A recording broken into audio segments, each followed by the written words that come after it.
So, rejected yet redeeming. Yan po ang ating tema ngayong pong umagang ito. God's suffering servant and the salvation of the world. Ang ebanghelyo po ay magiging klaro sa atin pag naintindihan po natin na ang mabuting balita ay nakapaloob sa Israel's long story. Ang background context po ng fourth servant song na atin pong binasa na for the past Sundays ay tinitingnan natin yung mga servant songs. Nasa fourth servant song na po tayo. Ang background po dito ay, ito po ay bahagi ng Book of Comfort, Isaiah 40 to 55, 55, yan po ang Book of Comfort, na kung saan po ang Israel ay nasa exile in Babylon, ay pinangakuan po ng Diyos na sila ay marirestore uli sa kanilang lupa doon po sa Kanaan, at ang Diyos po ay magre-reign, maghahari sa kanila muli. Now, fast forward. Sila po ay lumaya na sa Babylon. Ang Babylon po ay natalo na at sila po ay nakarating na doon po sa kanilang lupain. Ang second temple po ay itinayo na nila. Ngunit ang Israel, pakiramdam po nila, nasa exile pa rin sila. They are politically weak and morally fractured. Kaya, at ang Diyos po ay hindi naghahari to the nations, over the nations. So, paano pong malalaman na ang Israel ay na-restore na talaga? At yung pong pangako ng Diyos sa kanila ay natupad na. Well, ito pong fourth servant song, ito ang sagot ng Diyos sa kanila through prophet Isaiah. Pero ito pong sagot ng Diyos sa kanila ay shocking. No, shocking po ito kasi ang pagtutubos ng Diyos, ang pagliligtas po sa kanila ng Diyos ay through suffering. Redemption through suffering. Yun. Okay? Now, si Isaiah po talks about a suffering servant who will provide redemption. A suffering servant that will provide redemption and salvation for the people of God. Kaya po, shocking ito sa mga Israelita kasi sa isip po nila, ang deliverer, ang tagapagligtas, is like a mighty warrior. Nagagapi, tatalo po sa lahat ng kanilang mga kaaway during that time, nung nasa lupang pangako na po sila, ay they were under the Roman Empire. Shocking po ito dahil yung sa ancient Near Eastern expectations, yung pong deliverer are expected to display power, honor, and success. Maging sa panahon naman natin ngayon, we expect a deliverer is like a general, mighty general with battalions of armies. At gayon din po ang ni-expect noon. Pero shocking kasi yung deliver nila, dinescribe ni Isaiah na siya'y mahina at siya po ay mahina at weak. No? Ganon ang description sa kanila. At the same time, yung pong suffering noon usually was interpreted as a divine judgment and defeat. Kaya po, they were shocked when Isaiah brought to them this servant. Kaya po dito, sa mga talatang ito, ay titingnan natin kung ano po ang deliverer na ito na binigay po ng Diyos, first to Israel and then to the world. At dito po, unang titingnan natin, ang Diyos po, redefine niya ang glory. No? God redefined glory. Muli niyang redefine ano ba ang kaluwalhatian, ano ba yung kapangyarihan.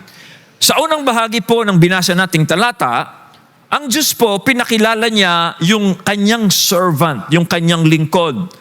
Successful siya, pararangalan siya, at siya itatanghal, pero sa description ni Isaiah, this servant is disfigurely humiliated. Sa itsura pa lang niya, siya ay defeated. Sa itsura pa lang niya, hindi siya tinatanghal, hindi siya pinararangalan. Kaya po yung marami ay nagtaka. They were astonished. At sabi ni Isaiah, even kings, maging yung mga hari daw po, ay hindi makapaniwala hanggat hindi nila saksihan yung sinasabi ni Isaiah dito. Sinabi po dyan, my servant, I will exalt him. He will be honored. Yung salitang exalted po yan is a royal and divine imagery. Pag yan pong exalted na salitang exalted, ginagamit po yan sa Diyos. Pero yung word exalted is paired with humiliation. Yes, he is exalted, but at the same time, he is humiliated. Okay? Kaya po ganun, nagtaka yung mga tao. Babasahin ko po yung mga talata. Sabi ng Panginoon, ang aking lingkod ay magtatagumpay, magiging tanyag, at siya'y pararangalan. Marami ang magugulat sa kanya. Bakit? Dahil halos mawasak na ang kanyang mukha at parang hindi na mukhang tao. Yes, he is exalted, pero when he is presented, he is humiliated. Hindi na raw mukhang tao ang itsura niya. A picture of Jesus Christ. Now, ang Israel po, ini-expect nila na yung pong kaharian ng Diyos will come through dramatic triumph.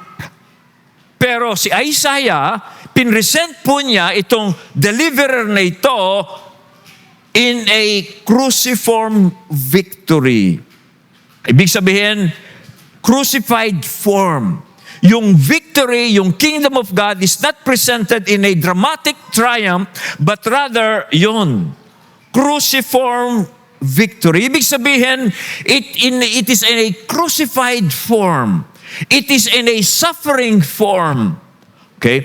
At kung titingnan po natin, ito pong prophecy ni Isaiah was fulfilled in Jesus. Why? Kasi at the cross, doon po sa krus, doon redefine po ni Jesus ang kingship. Doon habang nakapako po si Jesus sa cross, muli niyang redefine yung paghahari. Kaya doon sa John chapter 12, ito ang sabi ni Jesus Christ before He was crucified. Sabi niya, now is the judgment of this world. Now will the ruler of this world be cast out. And when I am lifted up, same word na ginamit sa Isaiah, when I am lifted up from the earth, I will draw all people to myself. Yung lifted up, yes, that is an exaltation, but at Jesus' time, it talks about His crucifixion on the cross. He was glorified, but He was glorified through the cross. It was a crucified form, suffering form. Kaya dito, redefine ni Jesus yung kingship, yung paghari. So dito po sa mga talatang yan, pansinin nyo, si Jesus po, nagtagumpay siya over the dark powers of this world, the dark powers who is enslaving people in their sin. How did Jesus triumph over them? Through His suffering on the cross. Yan po ang makikita natin. I hope you'll understand this. Kasi God is redefining glory here. At ine-expect ng tao, His Savior will be a mighty ruler, but when God presented Him, He presented Him in the form of Jesus. And Jesus defeated God's enemies by the cross, sa pamamagitan po ng krus. Now, apply po natin ng bahagya ito, do gusto kong mag-fix po kayo doon sa larawan po ng ating Panginoon. Ito ang ating tagapagligtas na ibinibigay sa atin ng Diyos. That's how God presented to us the Savior who will rule this world and who will rule our lives. Pero somehow, I will get a bit of application here. Ano po ang application natin somewhat dito? Madalas po, we expect God to act through dominance. gusto natin na pero pag meron tayong pinagpe-pray, halimbawa kaaway natin, sana puksain sila ng Diyos. Okay?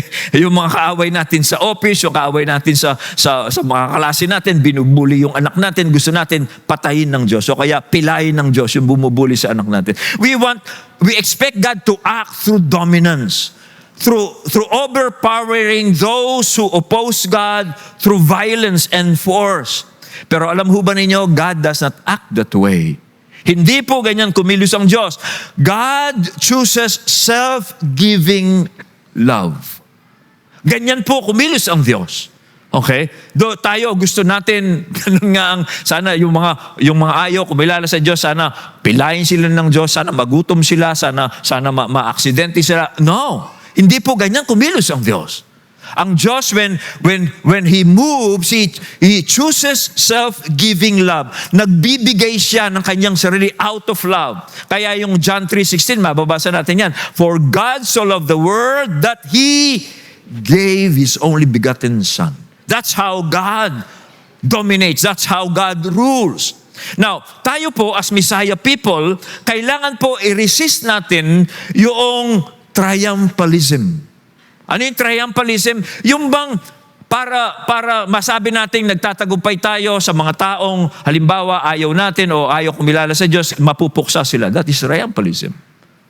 Gusto natin yung mga kaaway ng Diyos ay talagang mamasira mga buhay, something like that.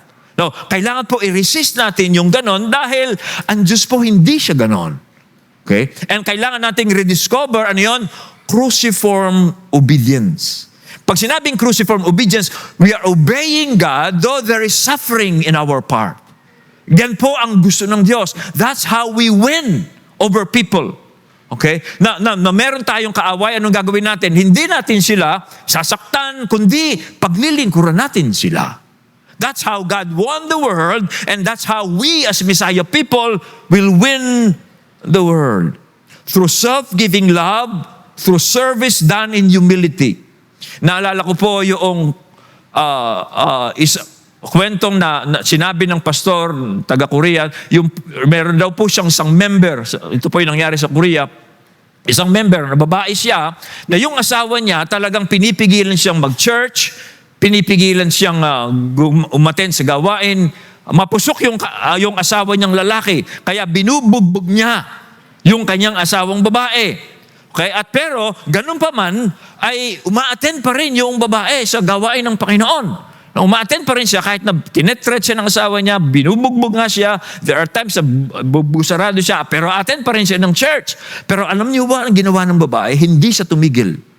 Rather, sa halip po na panalangin niya, na kukunin ng Lord yung asawa niya, pinaglingkuran pa rin niya ng tapat. Kahit na meron siyang pasapasang ganyan, pinaglilingkuran niya, paghahanda niya ng pagkain, paghahanda niya ng maliligo, bihisan, something like that. And through that time, yun niya na-win yung kanyang asawa. Hindi siya naging magsik sa kanyang asawa, kundi kahit na sinatsaktan siya para hindi siya umaten sa gawain ng Diyos, patuloy niyang pinaglingkuran yung kanyang asawa, at dahil doon, yung asawa niya na-convict. Sumama siya sa church and he was born again. That's the cruciform obedience. Ganyan po tayo tinuturuan ng Diyos. God is redefining glory. God is redefining power. Now, moving on. Pero ito pong redefinition of victory and glory leads to misunderstanding and rejection. Madalas po hindi naintindihan ito.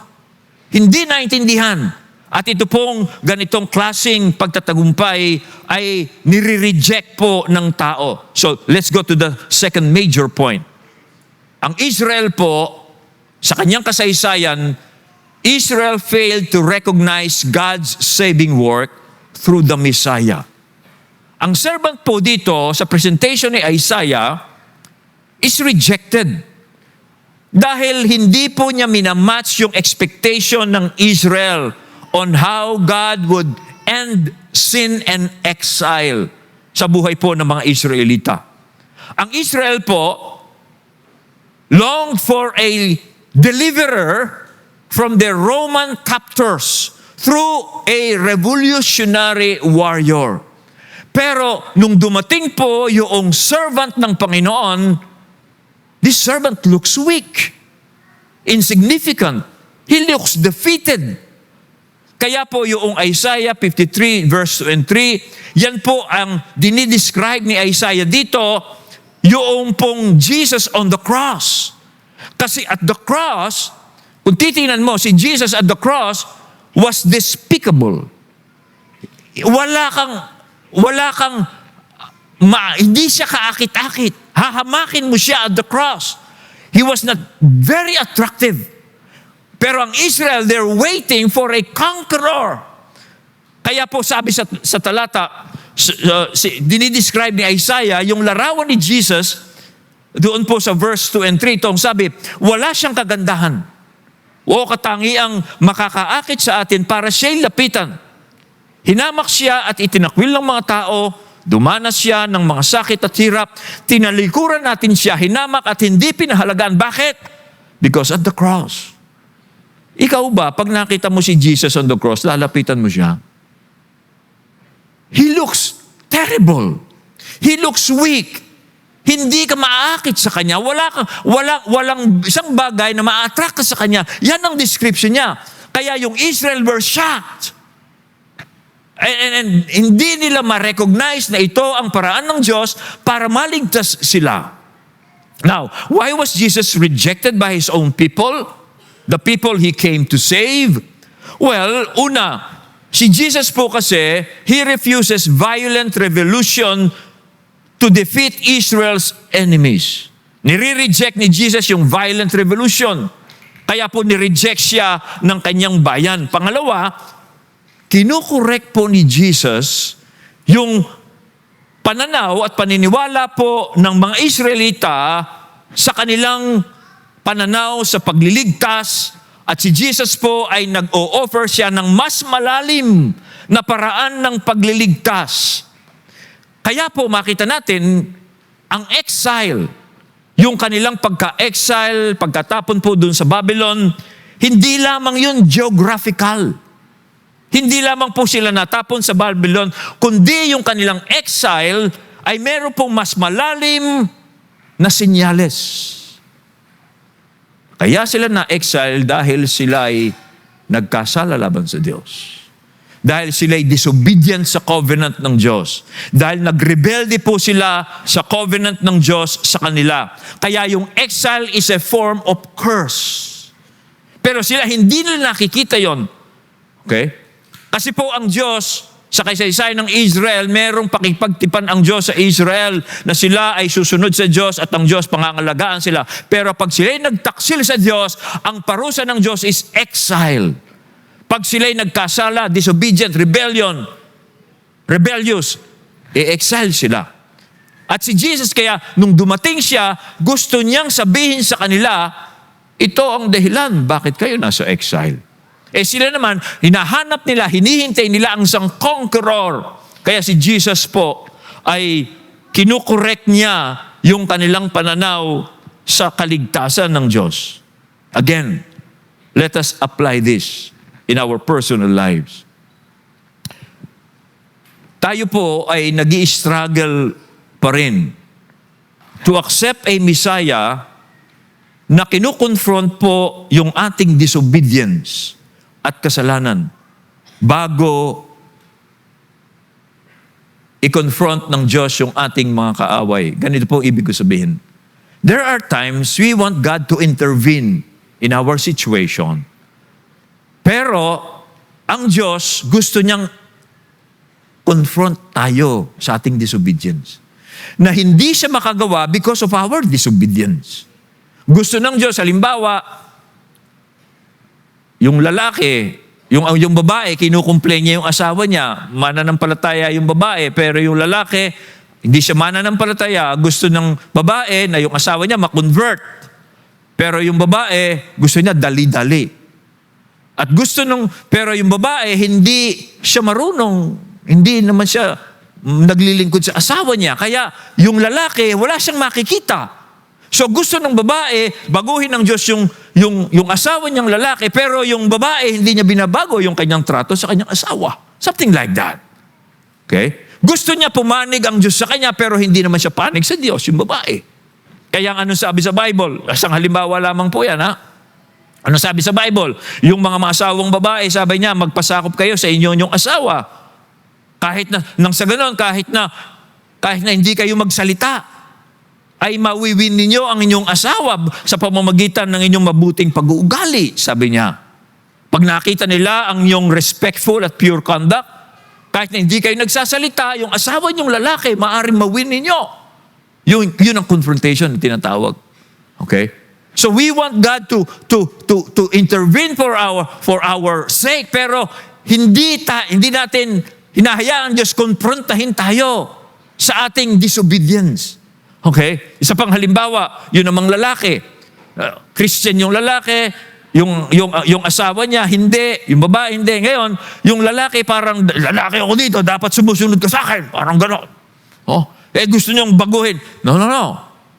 Kaya yung babae naman, hindi niya nakikita yung respeto ng kanyang asawa, kaya hindi siya naniniwala sa kanyang asawa. Kaya anong payo ng Bible? Sabi niya, kayong mga lalaki, makipamuhay kayong maayos sa inyong mga asawang babae tulad ng mga kapantay nyo sa buhay. Nang sa ganon, sabi ng Bible, yung mga panalangin ninyo ay marinig ng Diyos at walang maging hadlang. So pag pala hindi tama ang pakikipag-ugnayan natin sa mga asawa nating babae, yung mga prayers natin may hadlang. No? Kanya, halimbawa po yan, na sometimes we want God to act on our behalf, pero ayaw natin na ang Diyos baguhin tayo. Our disobedience. Pwede nating i-apply yan sa mga anak din, no? Anak. Mga anak, kayo gusto nyong mawin yung mga magulang ninyo, pero pasaway kayo. Hello? Paghugas lang ng pinggan, pinag-uusapan pa. No? Parang ganun naman. Anong sabi ng Bible? Well, children, obey your parents, for it is fitting in the Lord. And that command has a promise that you will be blessed in this life. Something like that. We want God to act on our behalf, but we do not want God to correct us from our mistakes. Pwede rin natin sabihin yan doon sa mga employees at saka yung mga boss nila. Yung boss ko, lagi akong ganito. Pinag-iinitan ako ng boss ko, parang ganun. Tapos kaya sumasama ka sa chismisan sa mga office niyo. Si boss ko lang, ganun. Ngayon, gusto mo, baguhin ng Diyos ang boss mo. Gusto mo, erase ng boss yung sweldo mo. Ayaw mo namang baguhin ang trato mo, attitude mo. Kaya ano sabi sa Bible? Well, kayong mga employees, obey your bosses, your supervisors. Sabi pa nga, with fear and trembling pa nga eh. No? Nanginginig daw. Opo, boss. Ano po ang utos nyo? With fear and trembling pa. Sabi po sa Bible, with a sincere heart as you would obey Christ. Kaya po anong point natin dito, mga kapatid? Tiyakin po natin, we are obeying God. We make Jesus as Lord over our lives. Hindi lamang yung we want Him to be on our side. Hindi po ganon. We make sure if we want God, Jesus to be on our side, let us be on His side by obeying Him. Naalala ko yung sinabi ng isang general kay Abraham Lincoln, sabi niya, are you sure? Sabi ng general kay Abraham Lincoln, are you sure God is with us? That does not bother me, sabi ni Abraham Lincoln. My concern is, we are on God's side. Tayo po, we should be concerned about that. Not God is on our side, but we are on God's side through obedience. Through allowing God to change us. So that God can really defend us. Ganyan po ang nangyari sa Israel. They thought they need a conqueror so that God will be on their side, but they did not get it na mas malalim kaysa doon ang kanilang kailangan. Because they were disobedient. Now, let's transit to the next point. So, Bakit po kailangan po nilang gawin yon? Kasi what looks like failure or surrender is actually God's decisive action. Kung ano yung tingin ba nating failure or surrender, sa tingin natin, pero alam ho ba ninyo, the good news is, actually, it is God's decisive action. God wants us to surrender. God wants us to obey because for Him, God can make some things out of that surrender. So the third point is, dito po, the servant bears Israel's sin and exile. Yung pong servant dito, sa description ni Isaiah, he took upon himself the consequences of Israel's sin. He fulfilled Israel's vocation on behalf of the world. Ang Israel po kasi ay tinawag, pinili ng Diyos, ang bansang Israel, mga Israelita, tinawag po sila, pinili ng Diyos to be light to the nations. Na maging ilaw po sila ng Diyos sa mga bansang worshiping idols, mga bansang pagano. Ang Diyos po, pinili niya ang Israel para magpakilala ang Diyos sa kanila. At sa pamagitan po nila, ang gusto ng Diyos, makilala ang buhay at tunay ng Diyos. Buhay na Diyos through Israel. Pero they failed. Kasi nga po, they were disobedient, kaya sila ay nasa exile. They cannot glorify God before the nations because they were rebellious and disobedient. Kaya po, ang servant, yung servant pong tinutukoy ni Isaiah, he embodied Israel. The servant bears the exile, the sin and judgment that Israel deserves. Kaya ang nangyari, dahil nga po ang Israel was disobedient and they cannot perform their calling, ang servant mismo ang ibinigay ng Diyos para siya ang aako ng parusa sa disobedience ng Israel at nang sa ganon, matupad po ng Diyos ang kanyang layunin sa mga bansa for His salvation. Kanya po, yun sa mga talatang ito, pansinin niyo itong mga talatang ito. Surely, He has borne our griefs. Pansinin niyo yung our. He has borne our griefs and carried our sorrows. But He was pierced for our transgressions. He was crushed for our iniquities. Upon Him the chastisement that brought us peace, the Lord has laid on Him the iniquity of us all.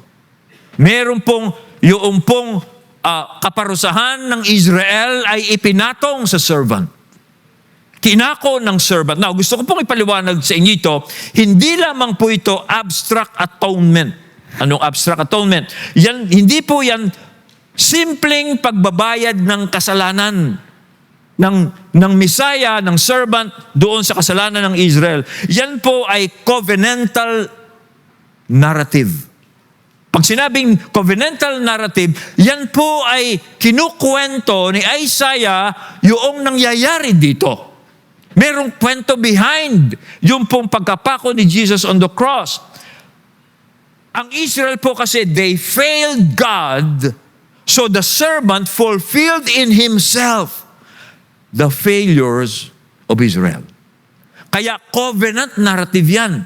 Dahil ang Diyos merong pakipagtipan sa Israel, para po matupad ang layunin ng Diyos, kahit na hindi po naging tapat ang Israel sa kanyang misyon, ang Diyos po naging tapat siya, at para mangyari ang kalooban ng Diyos sa Israel, ipinidala niya yung servant. Ang servant ang gumawa nung hindi nagawa ng Israel. Siya inako niya yung pong una parusa ng sin, disobedience, rebellion na nagresulta sa exile ng mga Israelita. Kanya po, covenantal narrative yan. May covenant kasi ang Diyos. At yung ka-covenant niya hindi naging tapat dahil ang Diyos tapat siya para matupad ang layunin niya, siya na ang nag-provide. Kaya yung pong Messiah, yung servant, represents Israel here. Naintindihan po ninyo ito? Kasi napakahalaga pong maintindihan natin ito. Now, ito po'y na-fulfill in Jesus. Okay? Si Jesus po, He went to the cross as Israel's representative for two reasons. Number one, to free Israel from their true exile caused by rebellion and disobedience. Yun po yung una. Pero yung pangalawa, it is to bring God's salvation to the nations.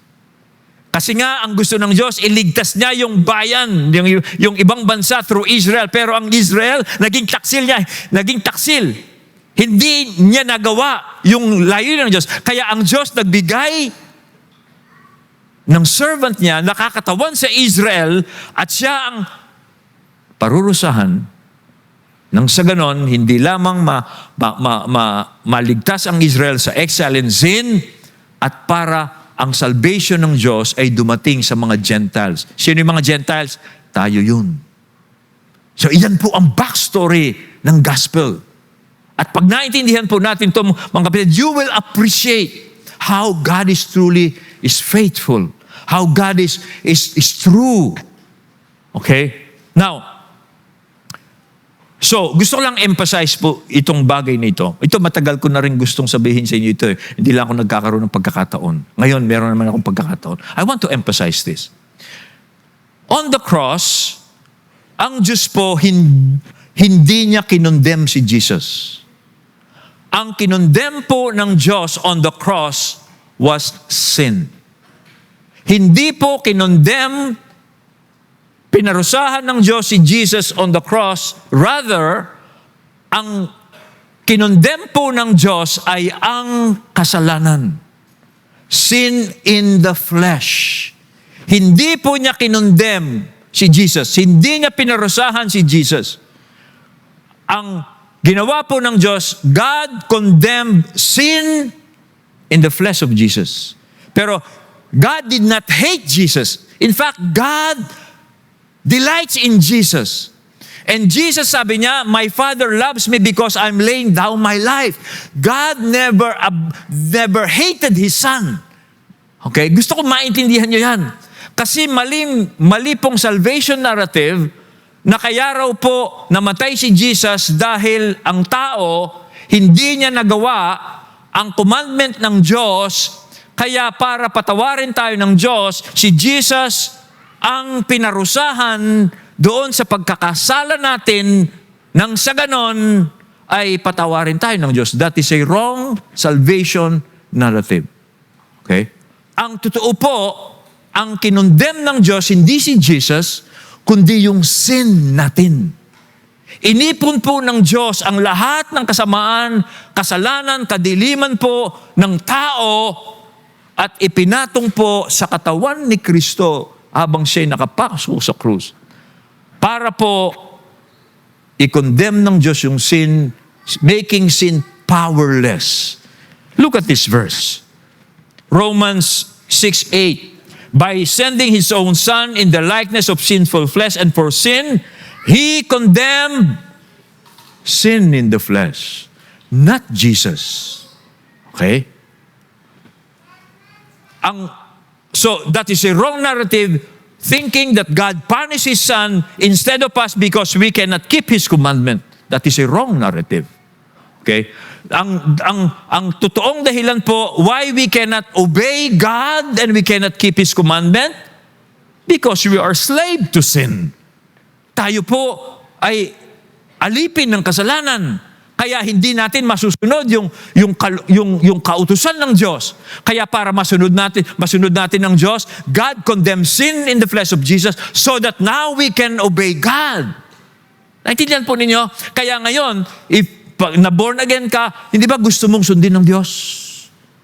Hindi ba nalulugod ka pag pinaglilingkuran mo ang Diyos? Bakit nangyari yun? Because nagawa ni Jesus ang hindi natin nagawa. Sabi ng Bible, anyone who sin is a slave of sin. Kaya po tayo nagkakasala kasi alipin tayo ng kasalanan. Dahil alipin tayo ng kasalanan, hindi natin masusunod ang kalooban ng Diyos, ang utos ng Diyos. Kaya ano pong sabi?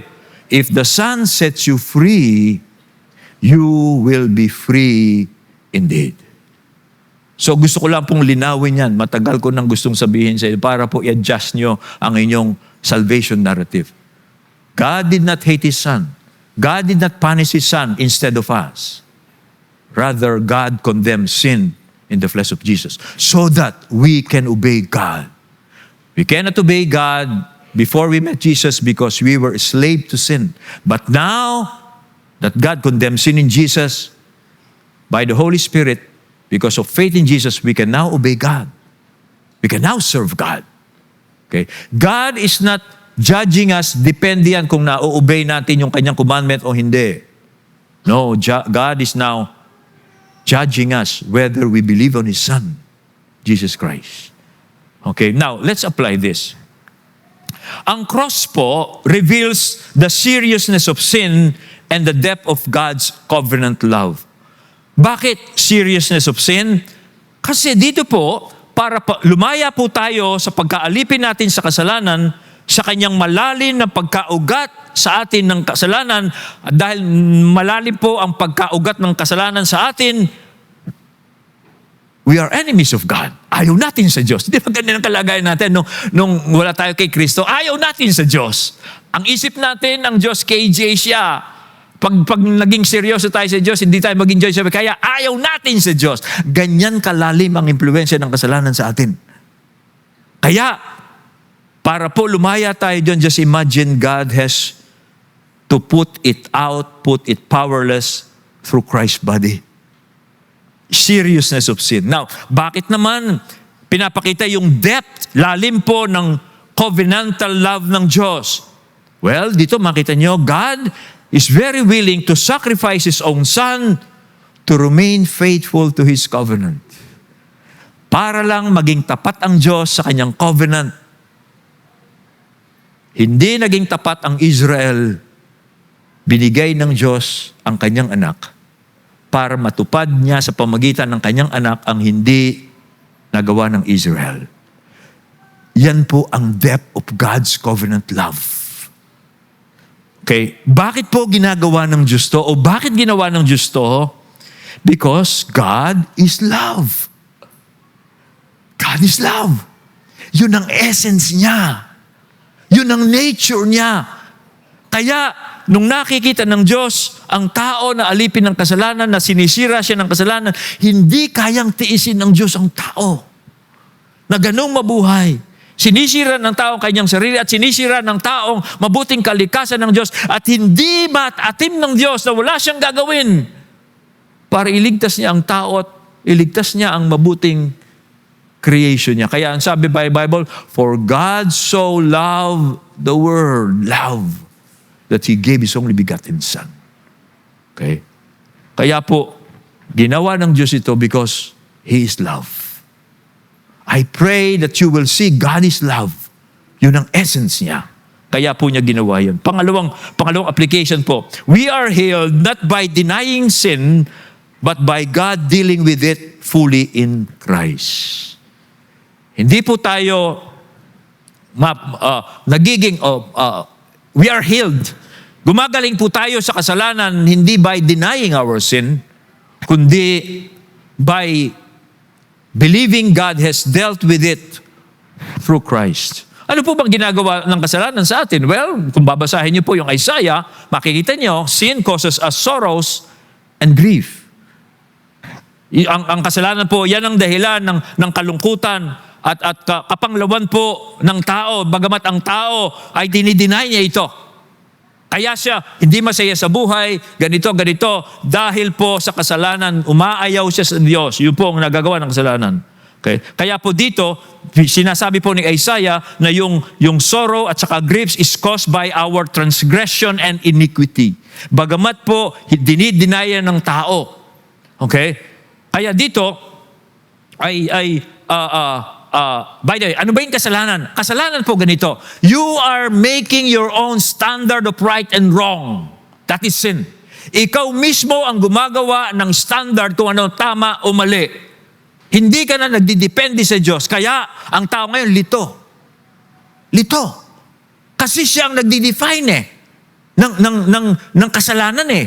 Kung ano yung tama mali, hindi na yung sinasabi ng Diyos. Kaya ang tao ngayon, he's sorrowful. Okay? Malungkot po siya. Kaya sabi ng Bible, all we like sheep have gone astray, we have turned everyone to his own way. Pero ang good news po ito, the Lord has laid on him the iniquity of us all. Ipinatong po ng Diyos sa Messiah yung pong kasalanan ng bawat isa sa atin. Kaya sabi ni Peter, in Christ, we have now returned to the shepherd of our soul. Amen. Ano po ang ino-offer ng shepherd? Well, shalom, wholeness, well-being. Yan ang ino-offer sa atin ng servant. Shalom. The chastisement of our peace was upon him. By his stripes, we are healed. Yan ang ino-offer sa atin. Wholeness, well-being, yung mga lito sa buhay, yung mga mamumurit na hanapin kapampangan. Ito ang ino-offer sa atin ng Diyos. Shalom. Through the servant. Now, what? Now, if the servant truly bears the sin, we will move on. Transition naman po ako. If the servant truly bears sin, how can death have the final word? Wait, this is the last point. Well, the servant is vindicated by God for the salvation of many. Okay. Si Isaiah po, pinaint po niya yung sin nung servant's arrest, unjust condemnation, and burial and resurrection. Pininta ni Isaiah sa kanyang prophecy yung pong pag-aresto sa servant, yung unjust condemnation niya, and kanyang burial at saka resurrection. Tingnan natin. Sabi po ni Isaiah, like a lamb led to the slaughter, he opened not his mouth. Now, picture Jesus. Nung inaaresto si Jesus, he did not resist arrest. Tapos sabi pa niya, by oppression and judgment, he was taken away. Jesus was unjustly condemned to die by crucifixion. Then sabi niya, and they made his grave with the wicked and with the rich man in his death. Si Jesus, nung pong ipinako siya, magkabila sa kanyang kanan at sa kanyang kaliwa ay mga kriminal. Okay? And then sabi po dyan, and they made his grave with the wicked and with the rich man in his death. Si Jesus po, mapansin nyo, siya po ay inilibing sa eternal gardens. Well-kept garden. Yung pong garden na yon, garden tomb po yun ni Joseph of Arimathea. Siya po ay mayamang tao. At dahil nga po Sabbath noon, doon inilibing si Jesus sa garden po. A well-kept garden. Mayaman ang may-ari niyan. Kaya sinabi dyan, with a rich man in his death. These were all fulfilled in Jesus. Yes, namatay si Jesus, pinarusahan siya, nagdusa siya, pero God vindicated this servant by raising him from the dead, and God uses his sufferings to bring salvation to many. Dito po si Isaiah, gumagamit siya ng vindication language. Pinopoint po niya, nakapoint po yung vindication language na ito doon sa servant's resurrection. Sabi po sa talata, when his soul makes an offering for guilt, he shall see his offspring. He shall prolong his days. The will of the Lord shall prosper in his hand. Talking about his resurrection.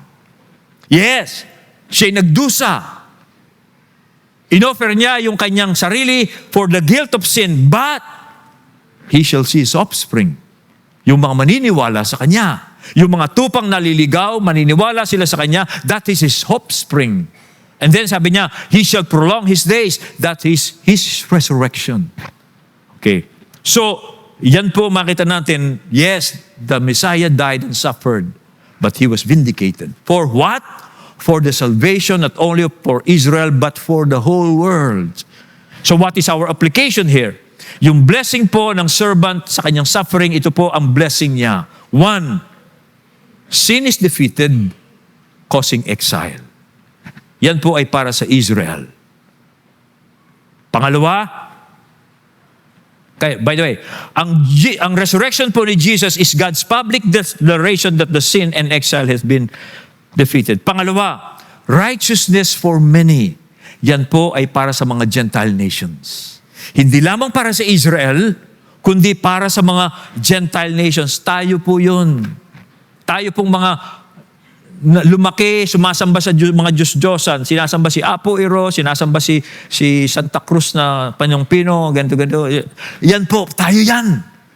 So yung death ni Jesus ay para din sa salvation po sa mga Gentiles. By His knowledge, He shall make many to be accounted as righteous. Righteous, ano ibig sabihin? By His death, many nations are now acceptable to God as God's people. Then sa verse 15, so shall He sprinkle many nations. Okay? So He shall sprinkle many nations. Yung pong sprinkle dyan, ibig sabihin yan, God will cleanse many nations by the blood of the Messiah so that they could be God's people. Kasi ang dugo po ng Diyos, o dugo po ni Kristo, yan po ang cleansing agent ng Diyos sa mga tao para ang Diyos po makapanirahan po siya sa tao. So yung blood po ni Jesus, yan po ay ini-sprinkle para po ang Diyos, yung taong sumampalataya kay Jesus, tatanggapin siya ng Diyos na siya'y bahagi na ng kanyang bayan at ang Diyos po mananahan na siyang kasama ng taong yon. Tulad po doon sa tabernacle, di ba? Sa tabernacle, yung pong tabernacle, winisikan yan ng dugo ng mga hayop so that God will disinfect the sin so that He could dwell in the tabernacle. The lamb, the blood of the lamb was also sprinkled to the people so that God can dwell with them. Ganyan po ang ginagawa ng blood ni Jesus. God sprinkles His blood to us so that we will be clean, so that God can dwell with us. So if you believe on Jesus, God can dwell with you. Yan po ang ibig sabihin yan. Now, let us conclude this. In this fourth servant song, pinapakita po ng Diyos dito yung kanyang surprising faithfulness. Israel's sin is dealt with. Exile has ended. Ang exile po is being away from God. Ang yan ang spiritual meaning yan. Yung exile, yan po ay being away from God. Being away from the promised land. Now, the nations are now invited to be God's people to receive His healing. Yan po ang message ng fourth servant song. Again, pansinin nyo, tinupad po ng Diyos ang kanyang covenant promises sa Israel at nang sa ganon, magdala siya ng salvation sa mga bansa, not by crushing His enemies with force, but by taking Israel's sin, exile, and judgment upon Himself through His suffering, rejected servant. Amen. That is the history of our salvation. Kaya po mga kapatid, ano ang church ngayon? Ano ang church ngayon? Ang church po ngayon is the servant-shaped community through whom God continues His healing work with that pattern of self-giving love. Tayo po ngayon na kay Kristo. Tayo po ngayon ang servant-shaped community. Sa pamagitan po natin, ang Diyos ay ini-extend niya ang kanyang salvation and healing to other people. Not by force, not by violence, but like what Jesus did, self-giving love. Okay? Kaya nga yung kaaway nyo, huwag niyong panalangin, patayin na ni Lord yan, ha? Paglingkuran niyo siya. Okay? Kung nagugutom ang kaaway mo, pakainin mo. Pag nauuhaw siya, painumin mo. Huwag kang padaig sa masama, kundi daigin mo ang masama ng mabuti. Yan ang paraan ng Diyos sa kanyang pagliligtas. Ang church po natin, ganyan tayo. We are a servant-shaped community, serving our community, declaring the love of God to them through us. Amen. Amen. Tayo pong lahat ay tumayo and we will pray.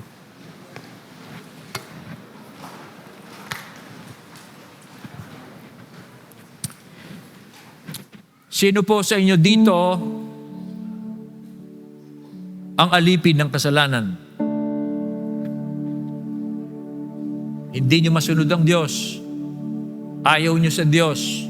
Ayaw niyang sundin. Yan po, tanda ng pagkaalipin sa kasalanan. Pag ang isang tao ayaw niya sa Diyos, iniiwasan niya ang Diyos, ayaw niya sa gawain ng Diyos, tanda po yan, naalipin siya ng kasalanan. At yan po, pag pinaghari po niyo sa buhay ninyo, kapahamakan po ang daranasin ninyo. Kaya ang Diyos ayaw niyang paghariin sa atin ng kasalanan. Now, ang good news po ito, good news. Si Jesus po died on the cross. He condemned sin in the cross. He made it powerless.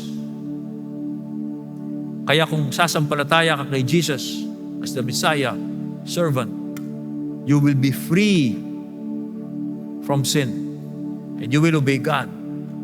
At pag sinunod mo ang Diyos, umanda ka, ma-amaze ka. Ako, dati akong alipin ng drugs. Pero when I met Jesus Christ, I was freed from drugs. And then, yung pong purpose ng Diyos sa buhay ko, nagawa ko. Yan ang na-offer po ng Diyos sa inyo. Kung hindi mo pa kinikilala si Jesus sa life mo.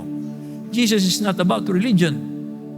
Jesus is about freedom. Jesus is about freedom and healing and eternal life. Kaya kung hindi mo pa sinusuko ang buhay mo kay Jesus, well, this might be the time that you can open your life to Jesus Christ. Sabihin mo sa Kanya, Lord Jesus, I want to know you. Lord Jesus, come into my heart. I believe you. Free me from sin. Palayain mo ako sa kasalanan. I accept you. Pag ginawa mo yon, God will forgive you of your sin and He will give you the Holy Spirit. And then you will begin, sisimula kang mamumuhay na kasama ang Diyos. Yung dugo ni Jesus, yan ang panlinis para ang Diyos makapanahan sa atin. Kaya po, wag po ninyong i-resist ang good news na ito. Matagal pong ginawa, pinlano ng Diyos ito, kasama ang Israel, para makarating sa atin. Sige po tayo manalangin. Ama naming Diyos na nasa langit, nagpapasalamat kami ngayong umagang ito ay pinagbulay-bulayan namin ang buhay ng iyong servant. Ang plano mo at kung papaano mo rinedefine ang glory at success. It is through suffering, obedience. Salamat po, O Diyos. Kayo po ang Diyos ng pag-ibig. Hindi mo matiis na ang tao ay maalipin sa kasalanan. Kaya naghanda ka ng paraan ng pagliligtas through Israel, through your servant Jesus Christ.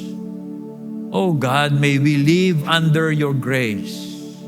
Patuloy po kaming mamuhay na kami po ay binili na po ninyo ng dugo ng iyong anak. Mamuhay kami bilang bayan ninyo at ipamuhay namin ang isang servant-shaped life that serves people like our Savior.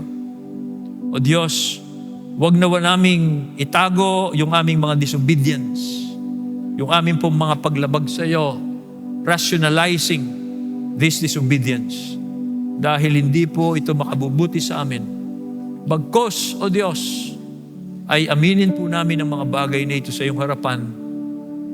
At dahil kayo po ang Diyos na mabuti at Diyos ng pag-ibig, patatawarin niyo po kami at lilinisin niyo kami. Akayin po ninyo kami araw-araw.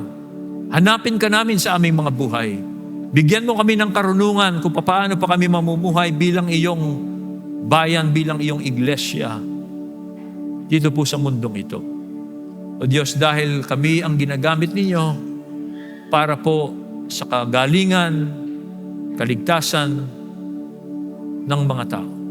Salamat po, O Diyos, at panalangin ko kung sino man ngayong umagang ito ang nagbubukas ng kanyang buhay sa aming Panginoong Kristo, kayo po ang mag-deal sa kanya. I-assure po ninyo siya na tinatanggap niyo siya. Matatawarin ninyo, alisin niyo ang kanyang kasalanan, siya'y mabubuhay na malaya. Malayang kumikilala sa Diyos at naglilingkod sa Diyos. Ito po ang aming panalangin sa pangalan po ni Jesus. Amen.